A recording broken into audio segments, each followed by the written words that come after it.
La crisis no comienza año A, día D, hora H, sino que se va generando y que en cierta manera explota. Pero para entender la crisis tenemos que remontarnos a cómo se genera. Y la crisis se genera sobre todo a partir de los años 80 con las políticas neoliberales, a los dos lados del Atlántico, y que lleva a una enorme polarización de las rentas. Fíjate que en la mayoría de países, tanto de Europa como de Norteamérica, incluido Canadá en esa categoría, hay una enorme concentración de las rentas, del capital, a costa de las rentas del trabajo.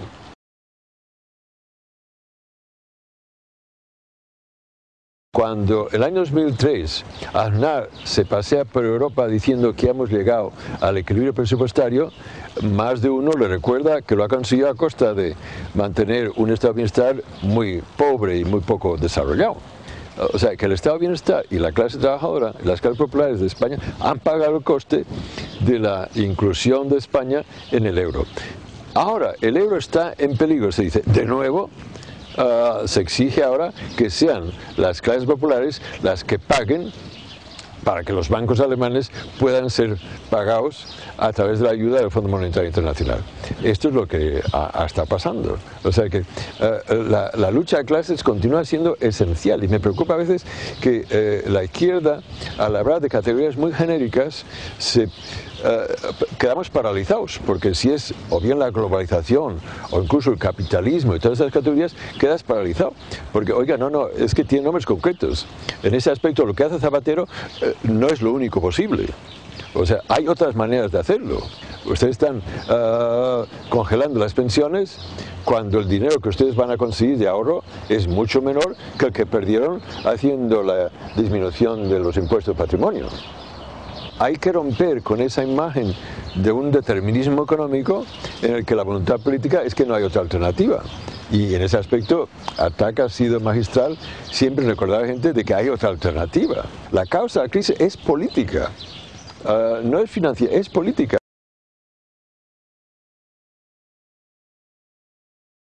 Lo que en este momento estamos viendo es la victoria del neoliberalismo. O sea, que desde el punto de vista, el neoliberalismo es la ideología del capital, sobre todo protagonizado por el capital financiero. O sea, que esto es lo que es el neoliberalismo. Desde el punto de vista, es cierto que en un momento se llega casi a una situación, no voy a utilizar el término colapso, porque colapso no es un término económico, sino político.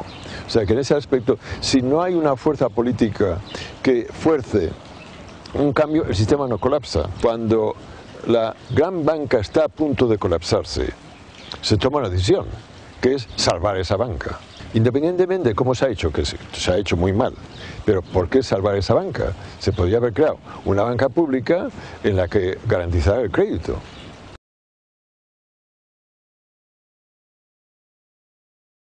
El tema esencial es el desempleo. ¿Y cómo se resuelve el problema del desempleo? Pues mira que la historia del siglo XX lo muestra, a base de un aumento enorme del gasto público, en base a inversiones, tanto físicas como sociales. Un aumento del gasto público a nivel continental europeo. El estímulo Obama falta en Europa, no ha habido un estímulo Obama. O sea, ha habido una enorme protección a los bancos, pero no ha habido un estímulo de la economía en medidas keynesianas. Esto es la media. La otra, y tiene que hacerse, la otra, una regulación del capital financiero, pero en dosis mucho más grandes de lo que se ha dicho. Vosotros habéis hecho siempre una crítica muy acertada de los países fiscales, pero ¿cuándo se atreverán a hacer algo sobre esto? Es que es un indicador de la falta de voluntad política. Yo he dejado de tener ninguna fe en estas reuniones del G20 y todas estas cosas, porque es que se salen retóricamente afirmaciones que parecen podría ir en buen camino y luego nunca las hacen. ¿Y por qué no las hacen? Porque el capital financiero continúa teniendo un enorme poder. En Alemania es que es el centro del poder. Europa se hizo en bases a lo que pedía el Banco Central Alemán. Y ha tenido un peso excesivo en la configuración de Europa. Otra medida que tiene que hacerse, cambiarse el Pacto de Estabilidad. O sea, el Pacto de Estabilidad es una medida que está frenando esa expansión de gasto público. Se llama Pacto de Estabilidad y Desarrollo. Oiga, pues permita mayor desarrollo y menos estabilidad de precios. O sea que en ese aspecto cambiar esa fórmula ridícula del 3%. ¿Por qué 3? Y además es que no tiene sentido de que sea de gasto público. Oiga, educación es gasto público y es una inversión para el futuro.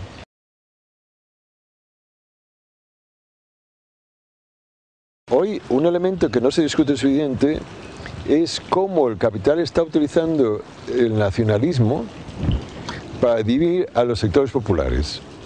Si miramos qué pasa en Alemania, se moviliza toda una campaña para que el obrero alemán vea al obrero griego como el enemigo. Yo no quiero pagar al obrero griego que se retira y jubila a los 55 años. En primer lugar, esto no es cierto, el componente es muy pequeño. Pero en segundo lugar, piense usted que el obrero griego y el obrero alemán tienen mucho en común, porque es conveniente para el obrero griego que haya una mejor distribución de rentas en Alemania, de la cual la clase trabajadora alemana se beneficie, porque a no ser que haya una demanda interna de Alemania, toda Europa está en situación mala. O sea que hoy más que nunca se requiere una solidaridad de las clases populares en frente a un enemigo común, que es ese grupo de poder tremendo. Entonces, se está estimulando toda una serie en que el enemigo es el trabajador del este o el trabajador griego. No, mire, hay muchos más elementos de comunalidad entre el trabajador español, griego y alemán de lo que se consideren.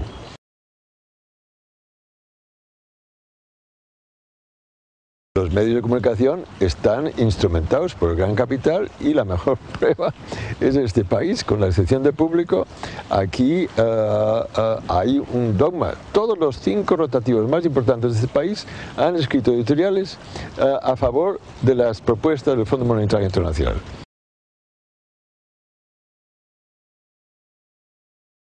El Fondo Monetario Internacional es un instrumento muy poco competente, como la OECD. La OECD no predijeron nada. Si cuando comenzó la crisis dijeron que sería pasajera. En fin, su nivel de análisis es muy superficial. Y ahora, en cambio, se ha convertido en la Iglesia.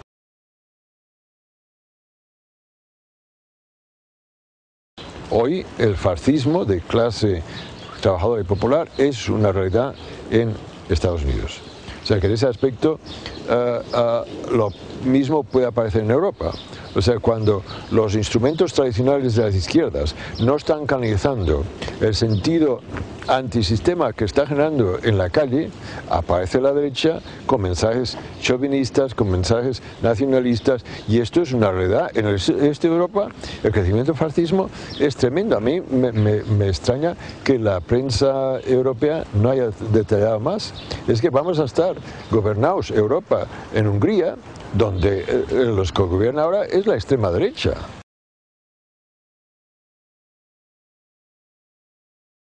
El capital financiero hoy tiene una potencia tremenda.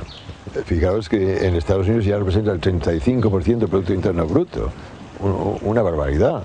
Pero es que en Europa está el 32% del Producto Interno Bruto. O sea que el capital financiero ya es excesivamente desorbitado.